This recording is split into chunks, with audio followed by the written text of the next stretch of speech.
दोस्तों मैं कुमार सुरेश आपका स्वागत पशु चिकित्सा यूट्यूब चैनल में करता हूं। दोस्तों आज हम पशुओं में होने वाले गर्भपात या एबॉर्शन के बारे में आपसे विस्तार पूर्वक चर्चा करूंगा, जिसको समझने के लिए आपको ये वीडियो अधूरा न देखकर लगातार पूरा वीडियो देखना है। दोस्तों अगर आप हमारे चैनल पर नए हैं तो कृपया चैनल को सब्सक्राइब अवश्य कर लेंगे, क्योंकि मैं इस चैनल पर हर बार आपके पशुओं से जुड़ी हुई समस्या के बारे में नया वीडियो को लाने का प्रयास करता रहता हूं। तो आइए दोस्तों, आज के चर्चा का विषय है पशुओं में संक्रामक गर्भपात अर्थात कॉन्टिजियस एबॉर्शन इन कैटल।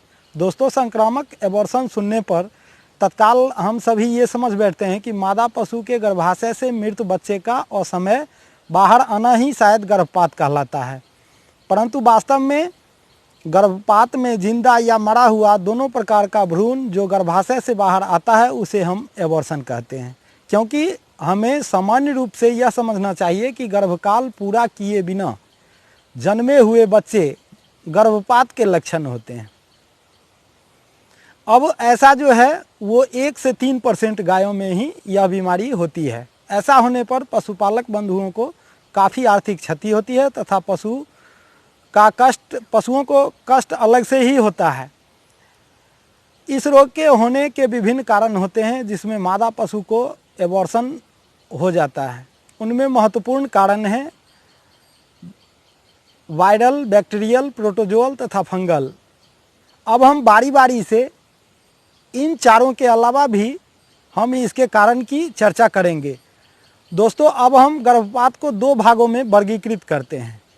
पहला संक्रमण के कारण और दूसरा असंक्रमण के कारण। संक्रमण के कारण मादा पशुओं में होने वाले रोग में पहला है लेप्टोस्पाइरोसिस, जिसमें 7 से 9 माह के बीच में होने वाले गर्भपात को कहते हैं। दूसरा है फंगल संक्रमण, यह गर्भपात गर्भकाल के 4 से 9 माह के बीच में होता है। तीसरा है साल्मोनेला, गर्भकाल के 7वें माह में होने वाले गर्भपात को कहते हैं। और चौथा है ब्रुसेला एबॉर्ट्स, 4 से 6 महीने में होने वाले गर्भपात को कहा जाता है। 5वां है हर्पिस वायरस, जिसमें 4 से 6 महीने के बीच में गर्भपात हो जाता है। और छठा है लिस्टेरियोसिस, जिसमें 7 से 9 माह के बीच में गर्भपात हो जाता है। 7वां है विब्रियोसिस, जिसमें 5 से 6 माह के बीच में गर्भित पशु का गर्भपात हो जाता है। 8वां है ट्रिकोमोनास, तो इसमें गर्भकाल के बीच में कभी भी एबॉर्शन हो सकता है। दोस्तों अब हम बात करते हैं non infectious cause of abortion के बारे में, जिसमें पहला है जेनेटिक और दूसरा है हार्मोनल, तीसरा है न्यूट्रिशनल डिफिशियंसी, चौथा है टॉक्सिसिटी, 5वां है हाई टेम्परेचर और छठा है दवाओं के गलत प्रयोग से।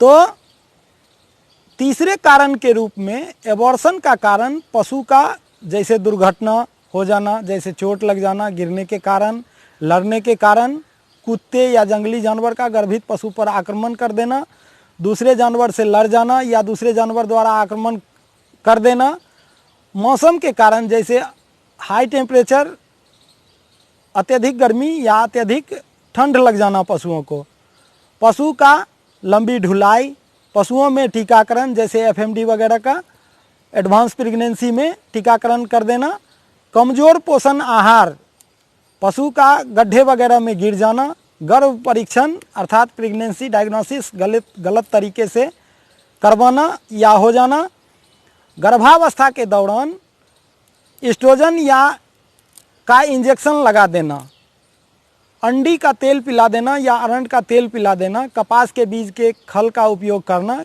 कीड़े की दवा का उपयोग कर देना, जहरीला पशु द्वारा जहरीला घास खा लेना, पशु को सोडियम आयोडाइड का प्रयोग खाने में कर देने से, पशु को सड़ा गला खाना खिला देने से, या पशु के खाने के बर्तन अर्थात नाद का गंदा होने के कारण भी गर्भपात होता है, जो एबॉर्शन का एक तीसरा कारण होता है। तीसरे कारण में ये सभी कारण थे। कुछ गर्भपात वंशानुगत कारण से भी होते हैं, जिसको हम जेनेटिक बोलते हैं। जैसे कुछ लिथल जीन के कारण होते हैं। ऐसे में मादा पशु के बच्चे या उसी के वंशज नर से मादा पशु का गर्भाधान करा देने पर कुछ मादा पशु का गर्भपात हो जाता है तथा भ्रूण का ममीफिकेशन भी हो जाता है। अब जो चौथा कारण है वो है गर्भपात के सामान्य कारण, जैसे कुछ बीमारियां जिसमें एफएमडी, शिपिंग फीवर तथा pox, toxoplasmosis, trypanosomiasis, tuberculosis, corynebacterium pyogenes, pseudomonas, streptococcus, स्ट्रेप्टोफाइलोकोकस।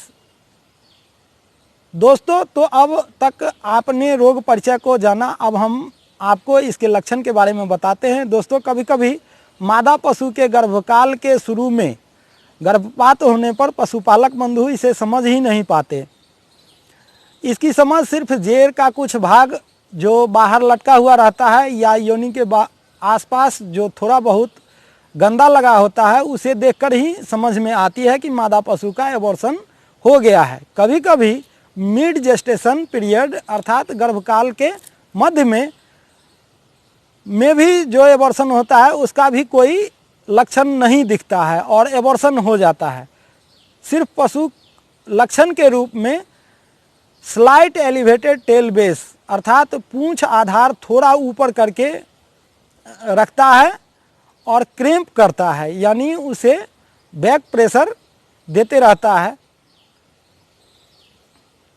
ऐसा लगता है जैसे उसे पेट में दर्द के लक्षण हो। पशु द्वारा ये सब लक्षण दिखाने पर एबॉर्शन का लक्षण समझा जा सकता है। भलवा पर जेर का टूटा हुआ भाग थोड़ा बहुत चिपका हुआ रहता है। तो ये सब जो थे ये इसे पहचानने के तरीके थे। अब हम इसके इलाज की बात करते हैं। दोस्तों, इस इलाज में हम अभी आपको एलोपैथी तथा होम्योपैथ दोनों ही चिकित्सा के बारे में चर्चा करेंगे आपसे, जिसको आपको लगातार ही देखते रहना है। दोस्तों, अब हम इस रोग में प्रयुक्त दवा के बारे में आपसे चर्चा करते हैं जो पशु चिकित्सक की देखरेख में ही आपको करना होता है। दोस्तों, गर्भपात के बाद पशु को सर्वप्रथम जेर गिराने वाली दवा जैसे यूट्रीवाई, प्रोसी, यूट्रीफिट या इन्वोलोन में से किसी एक दवा को लेकर सर्वप्रथम उसे 200 ml थोड़ी सी अर्थात 50 ग्राम गुड़ के घोल में मिलाकर पिलाना चाहिए तथा शेष दवा अगले 4 घंटे बाद पशु द्वारा जेर न गिराने पर फिर पुनः 100 से 125 ग्राम दवा पुनः उस पशु को देना चाहिए। इसके बाद इस दवा का उपयोग उस दिन तथा उसके कल होकर प्रयोग नहीं करेंगे। पुनः इस दवा का प्रयोग कल के बाद 50 ml 2 बार रोज रोगी पशु को पिलाते हैं। अब जो इस रोग में जो दूसरी दवा है वह है ऑक्सीटेट्रासाइक्लिन, इंट्रायूट्राइन बोलस तथा इंजेक्शन। इंजेक्शन को हमें क्या करना है, इंट्रामॉस्कुलर देना है 15 से 20 ml और जो बोलस है उसको 4 बोलस 2-2 बोलस दोनों हॉर्न में देना है। यह दवा 1-2 दिन ही देना है। तीसरी जो दवा है वह है एनाल्जेसिक तथा एंटी इन्फ्लामेटरी ड्रग जैसे फ्लूनिक्सिजिन, मैग्लूमाइन 10 ml बड़े पशु को जिसका गर्भपात हुआ है उसको हम इंट्रामॉस्कुलर देते हैं। अब जो चौथी दवा है वह है एंटी हिस्टामिनिक ड्रग जैसे एविल 10 ml इंट्रामॉस्कुलर तथा इसके साथ B complex with liver extract injection Belamyl. इसे हम क्या करते हैं 10 ml इंट्रामॉस्कुलर उस पशु को दे देते हैं। अब इस रोग में ऐसी जो दुर्घटना है पशु के साथ उसमें या जो रोग है उसमें जो सावधानियां बरतनी है उसके बारे में अब हम आपसे चर्चा करते हैं। दोस्तों, पशु के बारे को प्लेसेंटा गिराने के बाद बहुत अच्छी तरह से साफ सफाई कर लें। प्लेसेंटा को ज़मीन में 8-10 फीट गड्ढे खोदकर गाड़ दें। एबॉर्शन वाली पशु को स्वस्थ पशु से अलग बांधें। दोस्तों, अब हम अलग अलग महीने में होने वाले एबॉर्शन तथा उसमें प्रयुक्त होम्योपैथी दवा का नाम आपको बताता हूँ।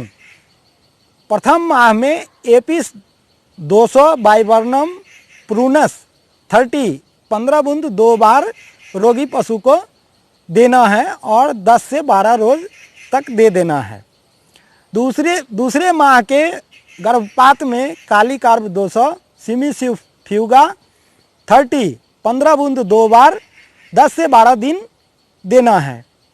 तीसरे माह के गर्भपात में हम जो दवा का प्रयोग करते हैं उसमें काली कार्ब 200, क्रियोजोट 30, सेवाइना 30, सिमिसिफ्यूगा 30 और क्रोकस 30, इन सभी दवाओं को एकत्र मिलाकर उस मिले हुए एकत्र सॉल्यूशन से 15 बूंद 2 बार रोज 10 दिन रोगी पशु को यानी गर्भित पशु को देते हैं। इससे उसका गर्भपात नहीं हो पाता है। चौथे माह के गर्भपात रोकने हेतु हम एपिस 200, यूटेरियम पर्फ 30, 15 बूंद 2 बार रोज 7 से 8 दिन तक गर्भित पशु को पिलाते हैं। 5वें से 7वें माह के गर्भित पशु के लिए हम सिपिया 200 हाफ ऑन्स लेकर 15 बूंद रोज 2 बार देते हैं, 7 से 8 रोज देते हैं। 7वें माह के गर्भपात रोकने के लिए हम रूटा 30 लेते हैं हाफ ऑन्स और 15 बूंद रोज 2 बार गर्भित पशु को पिलाते हैं। 6ठे माह के गर्भपात रोकने के लिए प्रयोग में लाई जाने वाली दवा का नाम है लैकेन 30, 15 बूंद 1 बार 3 बार रोज देना है। यह दवा 10 से 12 रोज तक देना है। 8वें माह के गर्भित पशु को गर्भपात रोकने हेतु हम ओपियम 200, 15 बूंद 1 बार रोज 10 रोज उस मादा पशु को पिलाते हैं। 6ठे सप्ताह में अर्थात 1.5 महीने के गर्भित पशु का गर्भपात रोकने के लिए इपिका 30, सेंगुनेरिया 30 और एस्पोंजिया 200, 15 बूंद 3 बार 7 से 8 रोज यानी हाफ ऑन्स दवा लेकर उसका उपयोग करते हैं। 8वें सप्ताह अर्थात 2 महीने के गर्भपात को रोकने के लिए एस्पोंजिया 200 का उपयोग हम 15 बूंद 3 बार करते हैं। 15 बूंद 1 बार करते हैं, रोज करते हैं और 7 रोज करते हैं। दोस्तों, तो ये था हमारा एबॉर्शन पर आपसे अपना अनुभव साझा करना। अगर ये वीडियो अच्छा लगा हो तो सब्सक्राइब जरूर करेंगे और लाइक, शेयर एवं कमेंट भी अवश्य ही करेंगे। Thank you.